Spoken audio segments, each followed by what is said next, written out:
नमस्कार दोस्तों, मैं गगन कुमार झा और एक बार दोबारा से आप सभी का स्वागत करता हूं हमारे YouTube channel love to learn में। तो दोस्तों, अभी हम लोग वर्बल रीजनिंग में एनालॉजी का चैप्टर कर रहे हैं। तो मैं आज एनालॉजी के जो टॉपिक बच गए हैं उसके बारे में डिस्कशन करने जा रहा हूं। तो जो टॉपिक हम लोग सबसे पहले डिस्कशन करेंगे वो होगा कंट्री एंड करेंसी रिलेशनशिप।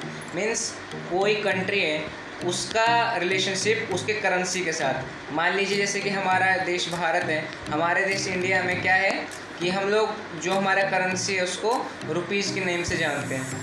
तो चलिए मैं आपको इसके बारे में बताता हूँ क्या है इसमें कि when one word of the pair gives the currency of the country, यानी कि जब पेयर में जो दो वर्ड हैं उसका कोई एक वर्ड आपको क्या बताए कि करेंसी के बारे में, किसी भी देश के करेंसी के बारे में, in the other word of the pair, then it is called country and currency relationship। इसको ही हम लोग country and currency relationship बोलते हैं। एग्जाम्पल भी है यहाँ पे। एग्जाम्पल के लिए इंडिया, उसका करेंसी का क्या नाम है? Rupee. Rupee is the currency of India. कुछ और एग्जाम्पल हमारे बीच दिए गए हैं, मैं उसके बारे में डिस्कशन करता हूँ आप लोगों के साथ। तो पहले देखिए दोस्तों क्या है, यह है USA जिसका है डॉलर। जापान की करेंसी को कहते हैं येन। रशिया में rouble, Spain peseta, Argentina peso, Myanmar kyat, Iraq dinar, UAE dirham, South Korea won, Australia dollar, UK pound, Sweden krona, Netherland guilder, Greece euro, Iran rial, Thailand baht, Kuwait dinar. तो मैं आपको एक चीज़ बताना चाहूँगा, इन जितने भी currency के बारे में मैंने आपको बताया इसमें सबसे ज़्यादा वैल्यू जो है दिनार का है। यानी इससे अराउंड शायद वो एक दिनार अराउंड आता है शायद 280 रुपीज़ के आसपास।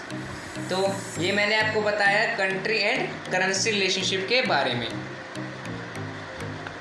बात करते हैं कंट्री एंड कॉन्टिनेंट रिलेशनशिप। मतलब कि कंट्री मतलब देश, कॉन्टिनेंट मतलब महाद्वीप, यानी कौन सा देश किस महाद्वीप में आता है, और इन दोनों के बीच का relationship. When one word of the pair represents a continent and the other word gives the name of a country, यानी कि कोई भी एक पेयर में जब एक वर्ड क्या डिनोट करे किसी एक कंट्री को और दूसरा वर्ड उसे कॉन्टिनेंट को, तो उसी रिलेशनशिप को हम लोग बोलते हैं कंट्री एंड कॉन्टिनेंट रिलेशनशिप। हमारे पास एग्जांपल है जैसे के लिए इंडिया, हमारा देश भारत, तो हम ये किस महाद्वीप में आता है, कौन से कॉन्टिनेंट में आता है? एशिया। एशिया के कॉन्टिनेंट में कौन कौन से देश आते हैं? पाकिस्तान, चीन, भूटान, नेपाल, श्रीलंका, बांग्लादेश, चीन, भारत, और भी कुछ जो रह गए होंगे दोस्तों उसके लिए मैं माफ़ी मांग चाहूँगा, और एक अफ़गानिस्तान। ये सब कुछ देश हैं और कुछ एग्जाम्पल और भी हैं जो कि अलग अलग महाद्वीप में, अलग अलग कॉन्टिनेंट में हैं। तो फ्रांस किस कॉन्टिनेंट में है? यूरोप।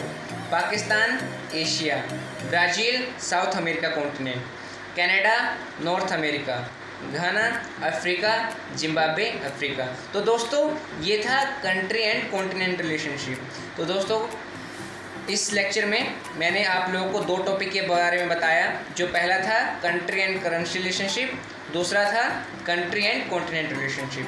तो दोस्तों उम्मीद करता हूँ कि आप लोगों को ये वीडियो अच्छे ढंग से समझ में आया होगा। यदि मान लीजिए आप लोगों को कोई दिक्कत आता है, कोई चीज़ समझ में नहीं आती है, तो प्लीज़ कमेंट सेक्शन में ज़रूर कमेंट कीजिएगा। और मान लीजिए आप लोग हमारा व्हाट्सएप ग्रुप को ज्वाइन करना चाहते हैं तो मैंने डिस्क्रिप्शन में लिंक दे रखे हैं। और साथ में लास्ट में मैं यही कहना चाहूँगा कि प्लीज़ ज़्यादा से ज़्यादा लोगों को, अपने दोस्तों को ये वीडियो शेयर कीजिए, इस चैनल को सब्सक्राइब करवाइए, साथ में लाइक करना मत भूलिएगा। धन्यवाद।